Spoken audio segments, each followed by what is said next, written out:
Temos notícias de última hora. A política espacial determina que a NASA lidere um programa para levar astronautas de volta à Lua. A missão Artemis 13 e as que viriam depois dela deveriam ser canceladas, e deveríamos recomeçar, avançando com toda a rapidez necessária. Perdemos muito tempo. Podemos ou não conseguir retornar à Lua antes que os chineses realizem seu próprio primeiro pouso. A Artemis 13 e as missões planejadas após ela precisam ser descartadas, e todo o esforço deve ser reiniciado, com cuidado, mas sem atrasos desnecessários. Tempo demais já foi perdido. Neste momento, não está claro se um retorno à Lua acontecerá antes que a China realize seu próprio primeiro pouso. Ainda pode acontecer, ou talvez não. A jogada da Casa Branca. O dia 22 de janeiro de 2025 marcou uma mudança discreta, porém decisiva, na política espacial americana. Com uma cerimônia formal de assinatura e pouca repercussão, o presidente aprovou uma ordem executiva de 14 páginas intitulada Garantindo a Superioridade Espacial Americana. Senhor Presidente, ao assinar esta diretriz de política espacial, o senhor está garantindo que a América voltará a liderar o espaço. A linguagem era densa, técnica e claramente estratégica. O documento estabelecia prioridades, prazos e autoridades sobre programas espaciais civis, comerciais e de segurança nacional. Próximo ao início estava a frase que imediatamente alterou a corrida lunar. A seção 2, item A, declarava que os Estados Unidos levariam americanos de volta à Lua por meio do programa Artemis até o ano de 2028. O ano era mais importante do que a própria promessa. 2028, e não 2027, acrescentava 12 meses completos de margem a um programa que operava sem folga havia anos. Visões desses enormes domos inspiraram gerações de cientistas e resultaram nos bem-sucedidos pousos lunares das décadas de 60 e 70.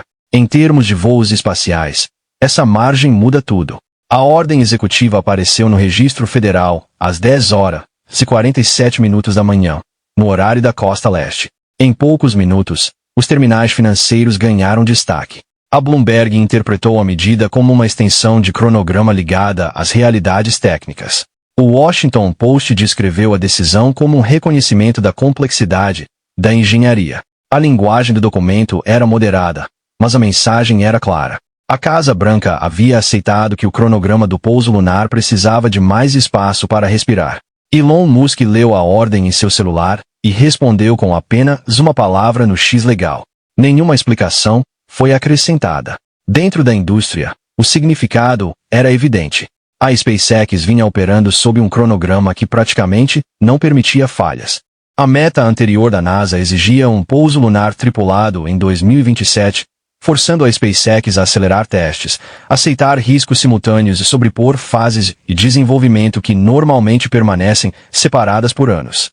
Internamente, o planejamento da SpaceX sempre apontou para uma sequência diferente. A empresa pretendia realizar uma missão não tripulada da versão Starship Sistema de Pouso Humano na superfície lunar em 2027, coletar dados reais de voo e só então tentar um pouso tripulado no ano seguinte. Essa abordagem segue práticas tradicionais de redução de riscos da indústria aeroespacial, especialmente para um veículo tão grande e incomum quanto a Starship. O prazo oficial da NASA ameaçava ignorar essa lógica. Com a nova data fixada em 2028, a SpaceX ganhou uma margem operacional valiosa.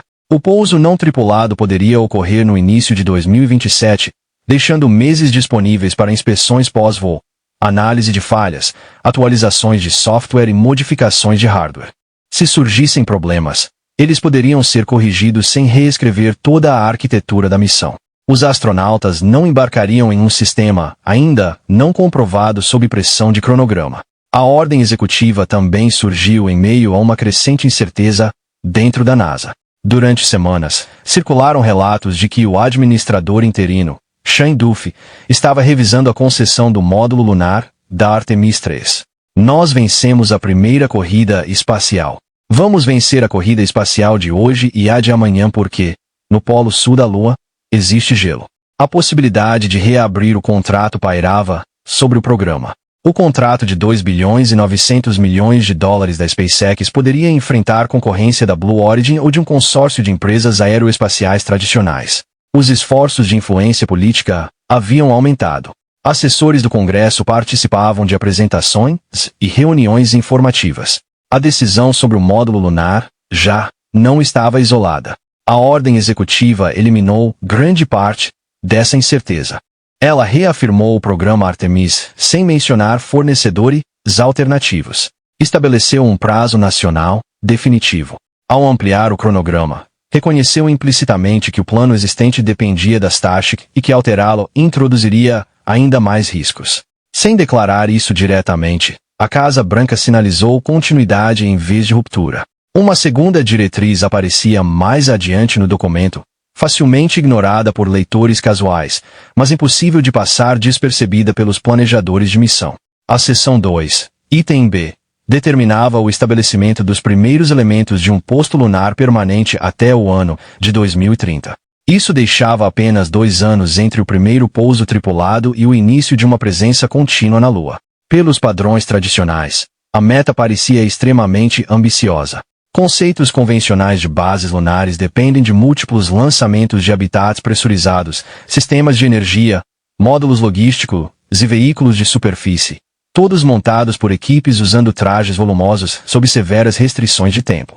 Mesmo os estudos mais otimistas estimam cronogramas de uma década e custos medidos em centenas de bilhões de dólares. A ordem só faz sentido se a arquitetura mudar. A Starship oferece exatamente essa mudança.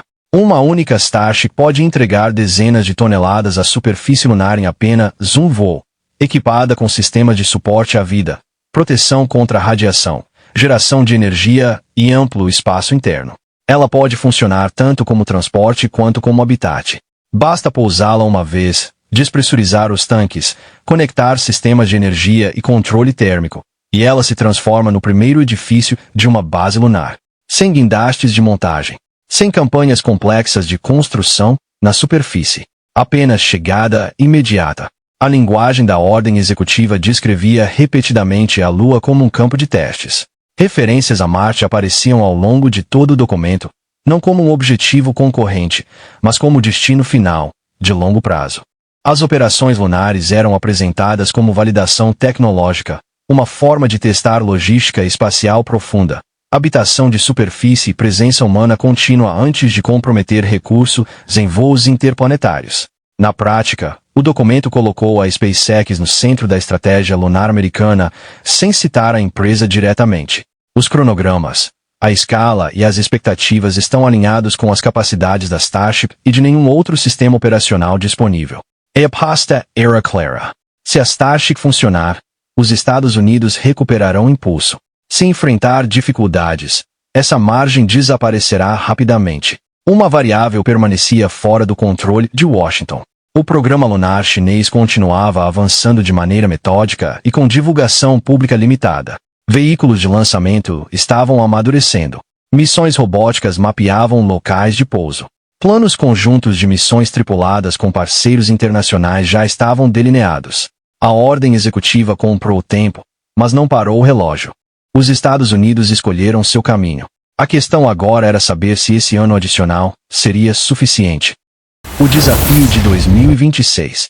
Dentro da Megaba em Starbase, refletores inundavam a seção superior do Booster 19 com uma intensa luz branca enquanto os técnicos guiavam o domo frontal, conhecido internamente como FX-3, para sua posição. O metal ainda carregava o frio dos recentes testes criogênicos de pressurização.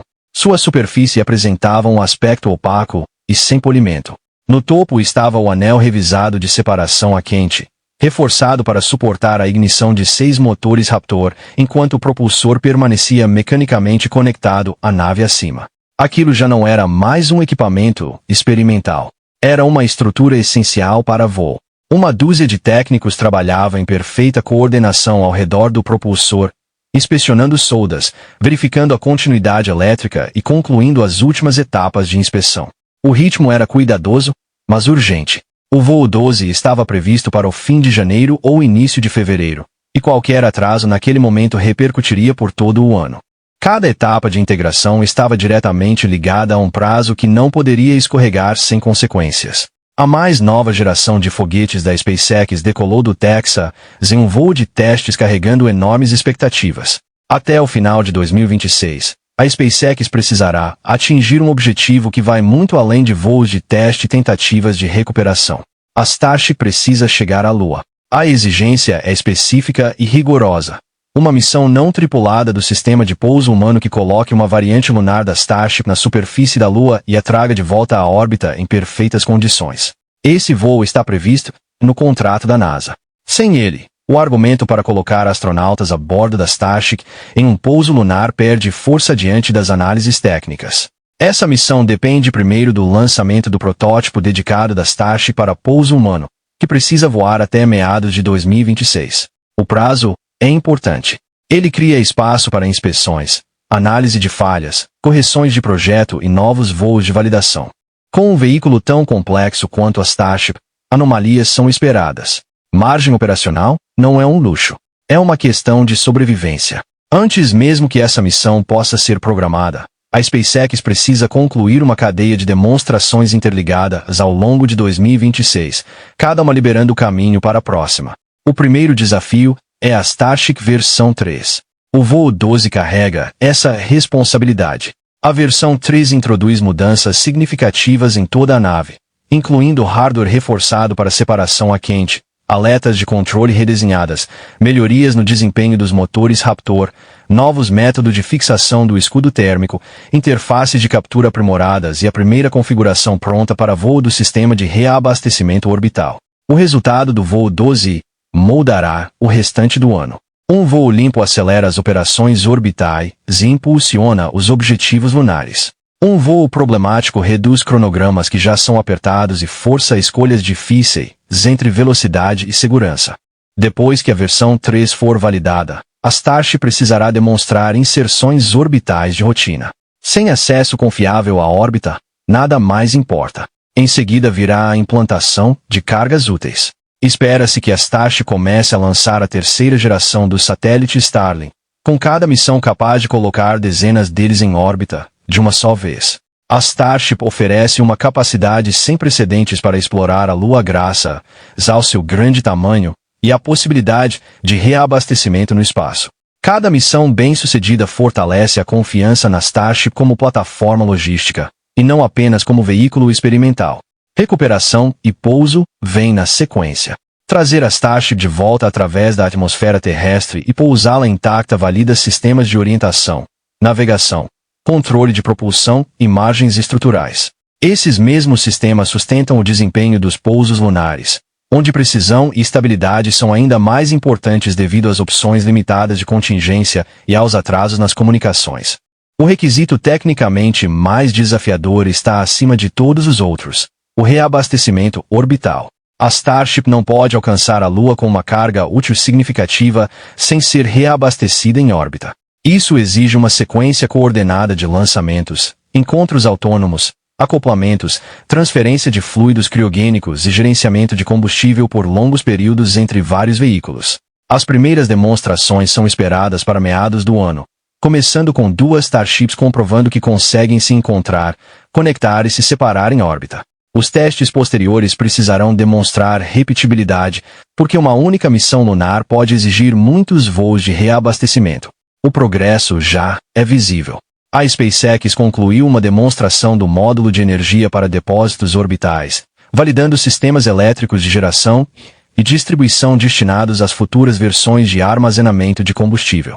Uma plataforma de testes para transferência de propelente também entrou em operação, utilizando componentes representativos de voo para simular condições reais de missão e possíveis falhas. A infraestrutura de lançamento está se expandindo em paralelo. Em Starbase, a plataforma 2 está próxima da prontidão para as operações da versão 3, enquanto a plataforma 1 passa por melhorias destinadas a devolvê-la ao serviço na segunda metade de 2026. A SpaceX é responsável pelo projeto, construção e execução de ambas. Na Flórida, as modificações continuam no complexo de lançamento 39A, enquanto o trabalho também avança no complexo de lançamento espacial 37, que deverá entrar em operação no ano seguinte. A capacidade de fabricação está crescendo na mesma velocidade. A Star Factory está programada para atingir produção total em 2026, tornando-se a primeira instalação projetada para produção em série de foguetes de classe orbital. A nova Gigaba está em construção e deverá entrar em operação durante o segundo trimestre. Junto com as Megabas já existentes, isso permitirá que várias Starships sejam montadas simultaneamente. Em 18 de dezembro, o tanque de teste 17 concluiu seu 12º teste de pressão sem vazamento ou falhas estruturais. Na mesma tarde, o FX-3 foi acoplado ao booster 19. Restava apenas o tanque principal de metano. Se fosse concluído antes do dia 24, marcaria a construção de propulsor mais rápida da história da empresa. Cada solda, cada teste e cada lançamento apontavam para um único destino: a Lua. E justamente quando a SpaceX acelerava em direção a ela, forças muito além da plataforma de lançamento se preparavam para intervir. Artemis está com problemas. O dia 14 de janeiro de 2025 começou como qualquer outra audiência de supervisão no edifício de escritórios Hybur House. Os legisladores ocuparam seus lugares esperando o ritmo habitual de linhas orçamentárias, atrasos no cronograma e garantias cautelosas. Afinal, o programa Artemis já estava em andamento havia anos. Contratos assinados, equipamentos em construção e promessas públicas feitas. Nada na pauta sugeria uma grande mudança. Victor, Cristina, Jeremy, nós vamos para a Lua. Então Mike Griffin entrou na sala, carregando uma pasta fina com o peso de alguém que já havia tomado sua decisão. Griffin tinha 75 anos, ex-administrador da NASA com décadas de experiência em engenharia de sistemas, programas espaciais de segurança nacional e desenvolvimento e de veículos de lançamento. Ele não fez discursos dramáticos nem tentou impressionar. Sentou-se, ajustou o microfone, abriu a pasta e falou com o tom direto de alguém descrevendo um teste estrutural mal sucedido, e não um programa nacional. A Artemis 3 e as missões seguintes, disse ele, deveriam ser canceladas. Permitir que um adversário declarado ocupe uma fronteira humana que já não conseguimos alcançar deve ser visto como uma preocupação existencial. A própria arquitetura do programa era falha. Recomeçar não era opcional. Era necessário. Griffin não atacou pessoas nem empresas contratadas.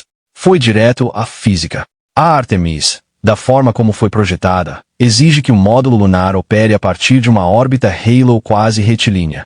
Uma trajetória distante que percorre dezenas de milhares de quilômetros da superfície lunar. Essa órbita existe para acomodar a estação Gateway, mas tem um custo. Dessa posição, o módulo precisa gastar aproximadamente 1000 metros por segundo adicionais de ΔV apenas para alcançar a Lua. Em termos de propulsão, essa penalidade é severa. Cada metro por segundo exige combustível, estrutura, isolamento, motores e margem operacional. E ainda é necessário que o sistema tenha capacidade de funcionar sozinho durante 21 dias no espaço profundo. Griffin explicou como os cálculos se acumulam. Um módulo de estágio único aumenta cerca de 25% apenas para absorver a velocidade adicional. Um projeto de 2 estágios se sai melhor, mas ainda sofre impactos. O aumento de massa exige tanques maiores. Tanques maiores aumentam a área de superfície. Mais área de superfície piora a evaporação do combustível. O módulo torna-se mais pesado, mais quente, mais complexo e menos tolerante a falhas. Isso não é engenharia inteligente, disse Griffin. É justamente o contrário. Um bom projeto transfere as dificuldades para longe do elemento mais delicado. A Artemis faz o oposto. Ele virou a página. A Artemis depende de extensos reabastecimentos no espaço usando oxigênio líquido e metano líquido, propelentes criogênicos que se comportam mal sob luz solar e no vácuo. Esses fluidos absorvem calor, acumulam pressão e precisam liberar gases para evitar danos aos tanques. Assim, diferentes elementos permanecem, liberando energia constantemente. Cada evento de ventilação reduz a quantidade de combustível utilizável. Ninguém podia dizer com precisão quantos lançamentos de naves-tanque seriam necessários para abastecer totalmente um módulo lunar. O número não era fixo. Dependia das taxas de evaporação, do desempenho da proteção térmica, dos cronogramas de acoplamento e das condições de iluminação orbital, variáveis que ainda estavam sendo modeladas, não medidas. Griffin enfatizou que nada disso havia sido demonstrado no espaço, na escala necessária. Nem uma única vez. Muito menos com tripulações aguardando. A Artemis reúne diversas tecnologias inéditas em um único perfil de missão. Armazenamento criogênico de longa duração, repetidos acoplamentos orbitais, transferência de massa entre veículos e operações de pouso tripulado realizadas longe da Lua. A NASA autoriza o lançamento da tripulação. Eles partirão confiando na integridade da espaçonave. Comparada ao programa Apollo, que lançava, pousava e retornava por meio de uma sequência altamente integrada, a Artemis multiplicou interfaces e possibilidades de falha. Complexidade, disse Griffin, não apenas aumenta os custos. Ela aumenta os riscos, e os riscos acabam chegando à tripulação. Ele parou de falar por um momento e então pronunciou a frase que teve maior impacto. O plano atual provavelmente não funcionaria. Tão improvável que ele estava disposto a afirmar que não poderia funcionar. Griffin deslizou o documento pela mesa. 53 páginas de diagramas, tabelas de massa e gráficos de trajetória. Sua alternativa era chamada arquitetura de pouso lunar, de duplo lançamento. Ela aproveitava conceitos já comprovados, atualizados com a capacidade moderna de transporte de carga. 2 foguetes Space Launch System Bloco 2 seriam utilizados. O primeiro lançaria a cápsula Orion acoplada a um estágio superior Centaur. Esse Centaur não seria descartado após a inserção em órbita terrestre. Ele viajaria com a Orion até a Lua e executaria a manobra de inserção orbital lunar, colocando a tripulação diretamente em órbita lunar baixa. O segundo bloco 2 lançaria o módulo lunar. Como a inserção da Orion já teria sido realizada, o módulo chegaria com seu combustível intacto. Os 2 veículos se encontrariam em órbita lunar baixa, não em uma órbita halo distante. A tripulação faria a transferência. O módulo desceria, realizaria as operações de superfície, retornaria à órbita, acoplaria novamente e aguardaria a janela de retorno à Terra. Sem gateway, sem reabastecimento, sem depósitos de combustível orbital e sem tecnologias que ainda não tivessem sido utilizadas de alguma forma. O companheirismo da equipe será importante durante a missão. Ela é curta, apenas 9 dias e meio, mas ocorrerá em espaços extremamente reduzidos. Os cálculos de Griffin mostravam que um bloco 2 com um estágio Centaur poderia entregar 32 toneladas diretamente em órbita lunar baixa. Essa massa era suficiente para sustentar um módulo lunar para 4 pessoas com margem operacional. O perfil da missão era mais curto, mais simples e mais eficiente. O mais notável é que removia completamente a SpaceX da sequência de pouso. Quando Griffin chegou ao saguão do prédio, a notícia já estava circulando. A Bloomberg publicou o primeiro, citando sua conclusão de que a Artemis provavelmente não funcionaria. A Reuters publicou minutos depois. Redes de televisão repercutiram o assunto ainda durante o ciclo da tarde. Trechos do depoimento se espalharam por fóruns de engenharia e grupos privados de discussão. Na Starbase, no Texas, engenheiros da SpaceX interromperam suas atividades por alguns instantes, celulares nas mãos, assistindo às imagens da audiência em tela sem som. As palavras "não pode funcionar" apareciam repetidamente nas legendas. Alguns riram, outros franziram a testa. Um engenheiro de propulsão com 6 anos de empresa balançou a cabeça e voltou para a bancada de testes. O voo do Starship 12 aconteceria em 3 semanas. O desenvolvimento não para porque Washington está debatendo. A SpaceX realizou um teste bem-sucedido do maior e mais poderoso foguete do mundo. Elon Musk viu a repercussão naquela noite. 8 horas depois, respondeu publicamente. O plano de Griffin, escreveu ele, era uma versão inferior do Apollo. O Starship, por outro lado, foi projetado para crescer em escala. Poderia sustentar uma base lunar permanentemente ocupada, até mesmo uma cidade. O comentário incendiou as redes e fortaleceu posições já existentes. Apoiadores da Artemis comemoraram a resposta. Críticos acusaram Musk de desviar o foco. Ainda assim, a análise de Griffin revelou fatos desconfortáveis. Por trás de cada discussão técnica existia uma pressão silenciosa. A China avançava discretamente, de forma metódica, sem audiências públicas ou disputas políticas abertas. Veículos de lançamento estavam sendo preparados. Cronogramas estavam ficando mais curtos. A China lançou uma espaçonave para permitir o retorno de 3 astronautas que ficaram retidos na estação espacial do país. A pergunta que permaneceu após o depoimento de Griffin não era qual a arquitetura era mais elegante ou mais simples. Era qual delas chegaria primeiro à Lua e se os Estados Unidos poderiam se dar ao luxo de iniciar tudo novamente enquanto seu principal rival continuava avançando. A contagem final. Em Tianjin, técnicos dentro do complexo de montagem dos foguetes longa marcha realizavam as verificações finais de sistemas no conjunto propulsor Chang'e 10, um veículo desenvolvido desde o início para voos lunares tripulados. O foguete elevava-se por 32 andares acima do piso, com seu estágio principal cercado por plataformas de acesso e cabos de sensores. Era 25 de dezembro de 2025, e o cronograma permanecia dentro do planejado. Os testes de carga estrutural haviam sido concluídos em novembro. Os testes de ignição dos motores aconteceram no início de dezembro. O próximo marco seria um teste estático de duração completa programado para março de 2026, após o qual o programa avançaria para uma missão orbital não tripulada, depois para um voo tripulado em órbita lunar, até o final de 2027. Por fim, uma tentativa de pouso prevista para 2030. Oficialmente, a China mantinha a data de 2030. Avaliações discretas dentro das agências espaciais ocidentais sugeriam algo mais cedo. 2029 parecia realista se o programa de testes permanecesse sem contratempos. Esse único ano reduzia significativamente a margem disponível. Se os Estados Unidos pousassem astronautas na Lua em 2028 e a China seguisse um ano depois, a liderança estaria garantida. Mas qualquer atraso do lado americano poderia inverter a ordem. Em Starbase, no Texas, o dia 28 de janeiro amanheceu com céu limpo e ventos cortantes vindos do Golfo. O tanque de teste 39.1 havia concluído um ciclo criogênico completo no dia anterior, sendo abastecido e esvaziado sem vazamento ou deformações estruturais. O tanque foi liberado para integração com a Ship 39, mais uma pequena confirmação em uma sequência que não permitia falhas. Dentro da Mega Bay, a Ship 33 aproximava-se da prontidão. O cone frontal já havia sido instalado, as portas do compartimento de carga alinhadas e milhares de placas do escudo térmico verificadas novamente de forma manual.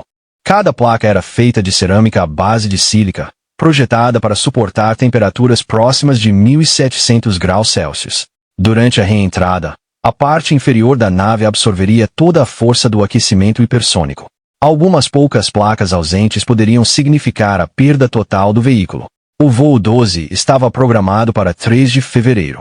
Restavam apenas 6 dias. Modelos meteorológicos indicavam a formação de uma área de baixa pressão sobre o Golfo no dia 2, trazendo ventos fortes e chuvas isoladas. A janela era estreita. Um adiamento para 10 de fevereiro melhoraria as condições e aumentaria a margem de segurança. Lançar no dia 3 significava aceitar riscos. Na sala de controle, engenheiros seniores comparavam dados meteorológicos com relatórios de prontidão. Os sistemas de propulsão apresentavam sinal verde em todos os motores Raptor. Os sistemas aviônicos e de orientação permaneciam estáveis. O software de controle de voo havia concluído as simulações com sucesso. O escudo térmico permanecia em amarelo, indicando pequenas preocupações, mas ainda dentro dos limites aceitáveis. A decisão foi tomada. Eles voariam no dia 3. Naquela tarde, a SpaceX publicou uma breve atualização informando que o voo 12 estava previsto para 3 de fevereiro, sujeito à aprovação regulatória e às condições climáticas. A reação foi imediata. Fóruns online registraram grande movimentação. Contagens regressivas ao vivo começaram a aparecer. Aquilo já não era visto como um teste comum. Esse voo validaria a Starship versão 3, confirmaria as melhorias da separação a quente e aproximaria o reabastecimento orbital da realidade. Era o passo que conectava a órbita terrestre à Lua. 2 dias depois, a Casa Branca anunciou discretamente que a indicação de Jared Isaacman para administrador da NASA teria tramitação acelerada no Senado, com votação prevista para meados de fevereiro. Shane Duffy permaneceria como administrador interino até lá. Mas o equilíbrio de poder já havia mudado. No dia 1º de fevereiro, a Ship 33 foi acoplada ao Booster 19. A operação de união das duas estruturas produziu um profundo eco metálico que se espalhou pela plataforma. Totalmente montado, o veículo alcançava 120 metros de altura. Abastecido, teria uma massa aproximada de 5.000 toneladas. Nenhum foguete já construído igualava sua potência ou dimensão. O dia 3 de fevereiro chegou com ventos calmos. Às 7h23 da manhã, no horário central, o cronômetro da contagem regressiva foi iniciado. 30 minutos antes do lançamento, começou o carregamento de propelente. Metano líquido passou a fluir para a nave. Oxigênio líquido inundou os tanques do propulsor. A 10 minutos do lançamento, a estrada para Boca Chica foi fechada. A 60 segundos, os comandos de ignição começaram a percorrer o propulsor. 33 motores Raptor ganharam vida em rápida sequência, iluminando a plataforma com suas chamas. No instante zero, as travas foram liberadas. A Starship começou a subir, lentamente no início, acelerando à medida que o empuxo aumentava. Ela ultrapassou a barreira do som aos 45 segundos. Aos 2 minutos e 30 segundos, o propulsor desligou seus motores e iniciou-se a separação a quente. 6 motores Raptor da Ship 33 entraram em funcionamento enquanto ainda estavam conectados, forçando uma separação extremamente violenta. O Booster 19 executou a manobra de retorno. A nave continuou ascendendo, com os motores queimando contra um céu cada vez mais escuro. 8 minutos após a decolagem, a Starship alcançou a órbita. O voo não foi perfeito. 2 placas do escudo térmico se desprenderam durante a reentrada. Uma das aletas de controle apresentou sinais de fissuras causadas por esforço estrutural, mas os objetivos principais foram alcançados. Os motores funcionaram conforme esperado. A orientação permaneceu estável. As cargas estruturais ficaram dentro dos limites previstos. A interface de reabastecimento, que ainda aguardava demonstração completa, sobreviveu intacta à sua primeira exposição ao espaço. A Starship deixava de ser apenas uma teoria. O caminho para a Lua estava aberto.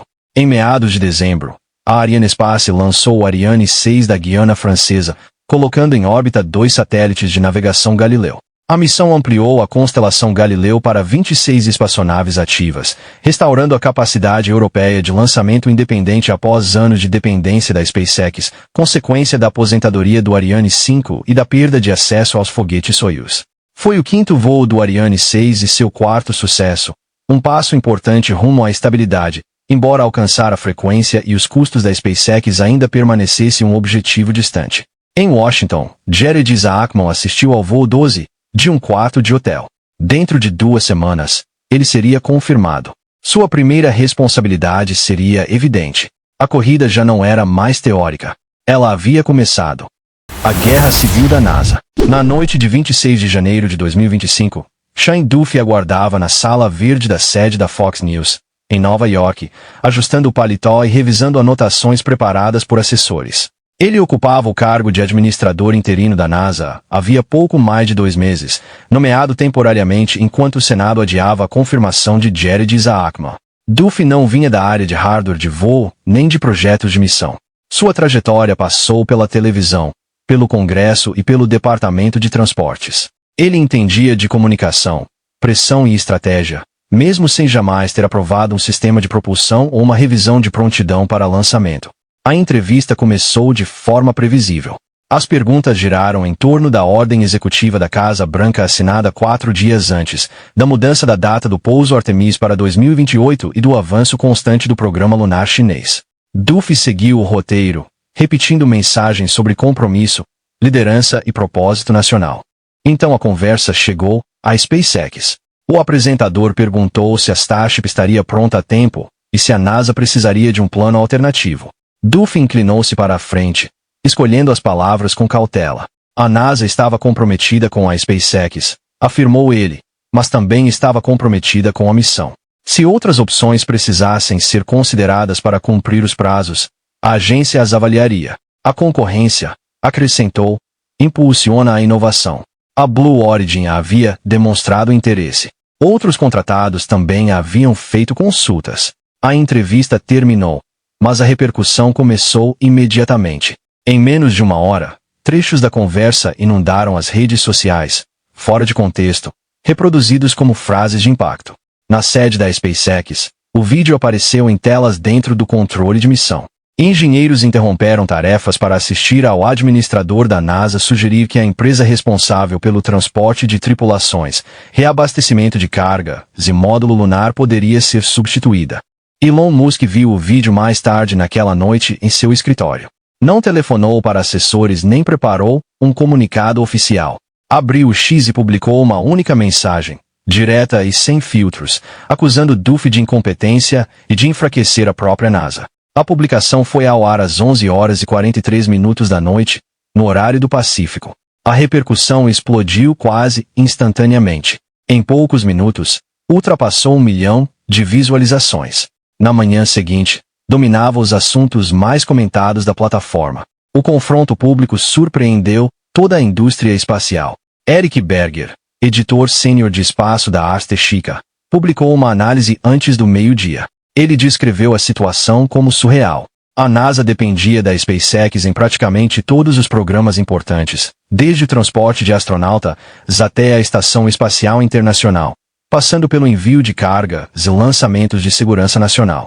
Atacar publicamente o contratante mais importante da agência, argumentou Berger, não era uma forma de pressão. Era autossabotagem. Ele destacou o desequilíbrio observado em situações anteriores. Em 2019, o então administrador da NASA, Jim Bridenstine, criticou publicamente a SpaceX pelos atrasos no programa de tripulação comercial. A SpaceX respondeu levando astronautas ao espaço no ano seguinte.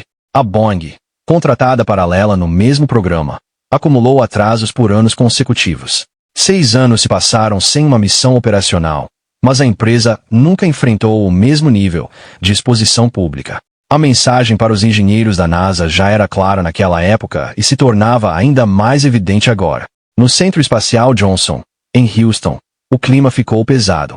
Aproximadamente 1/5 da força de trabalho havia deixado a agência nos meses anteriores, atraído pelos salários da iniciativa privada e desgastado pela instabilidade. Os profissionais que permaneceram enfrentavam longas jornadas, salários congelados e incerteza constante. Milhares de funcionários da NASA estavam temporariamente afastados, em casa e sem remuneração, assistindo a liderança da agência trocar críticas na televisão enquanto equipamentos de voo aguardavam nos hangares. A portas fechadas, a paciência dentro da Casa Branca diminuía. Altos funcionários consideraram a entrevista na Fox News um erro que contrariava diretamente o objetivo da ordem executiva. O governo havia ampliado o cronograma da Artemis para reduzir riscos, não para iniciar uma disputa pública por poder. As declarações de Duffy transmitiam indecisão no topo da NASA, e o confronto com Musk ameaçava dividir ainda mais um programa que já operava sob enorme pressão.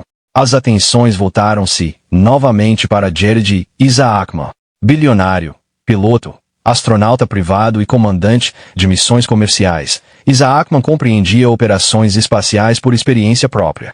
Também era cliente da SpaceX, familiarizado com desenvolvimento iterativo, falhas durante testes e ciclos rápidos de correção. Para muitos em Washington, sua confirmação deixou de parecer mera formalidade e passou a ser vista como necessidade. Apesar de todo o ruído, remover a SpaceX do programa Artemis continuava sendo algo extremamente difícil. O contrato do sistema de pouso humano já havia consumido a maior parte dos recursos destinados ao projeto. Bilhões de dólares já estavam comprometidos. Equipamentos estavam em produção. Reabrir a competição ou financiar um módulo lunar paralelo por meio dos processos tradicionais exigiria uma estimativa superior a 20 bilhões de dólares, quase 10 vezes mais do que a NASA destinava à SpaceX. Um investimento dessa magnitude dependeria da aprovação do Congresso, algo improvável em um cenário orçamentário dividido. A Blue Origin, apesar do interesse demonstrado publicamente, ainda desenvolvia seu foguete de grande porte e seus conceitos de módulo lunar. Uma terceira alternativa baseada em empresas tradicionais avançaria ainda mais lentamente, presa a contratos de custo reembolsável e cronogramas de uma década. Os números não favoreciam mudanças, independentemente do tom das discussões. Em Starbase, no Texas, a liderança da SpaceX tentava proteger as equipes de engenharia da tempestade política. O Booster 19 estava concluído, com tanques selados e sistemas verificados, aguardando ser integrado a Chip 33. O voo 12 permanecia dentro do cronograma. Os objetivos do teste eram claros: validar as melhorias da versão 3, comprovar a confiabilidade da separação a quente, impulsionar as operações orbitais. Nada do que acontecia em Washington alterava a física na plataforma de lançamento. Mesmo assim, a pressão aumentava. 2026 aproximava-se rapidamente. O reabastecimento orbital precisava deixar as simulações e tornar-se realidade. Os sistemas de transferência criogênica precisavam funcionar sob cargas térmicas reais. A missão não tripulada da Starship, sistema de pouso humano, precisava alcançar a Lua e retornar dados suficientemente confiáveis para justificar a presença de astronautas a bordo. Enquanto os Estados Unidos discutiam por meio de entrevistas e publicações nas redes sociais, a China seguia avançando de forma metódica. Veículos de lançamento amadureciam. Módulos robóticos exploravam possíveis locais de pouso. Os cronogramas encurtavam silenciosamente. Não havia discussões televisionadas nem ameaças públicas. Apenas progresso constante. O conflito interno da NASA havia se tornado impossível de ignorar. A agência encontrava-se entre a comunicação política e a realidade da engenharia, presa em uma guerra interna que não podia se permitir enfrentar. O tempo, ao contrário dos orçamentos ou contratos, não concede prorrogações. Obrigado pela sua companhia. Aproveite e clique em um dos cards da tela para assistir a mais um vídeo. Não se esqueça de deixar o like e se inscrever no canal.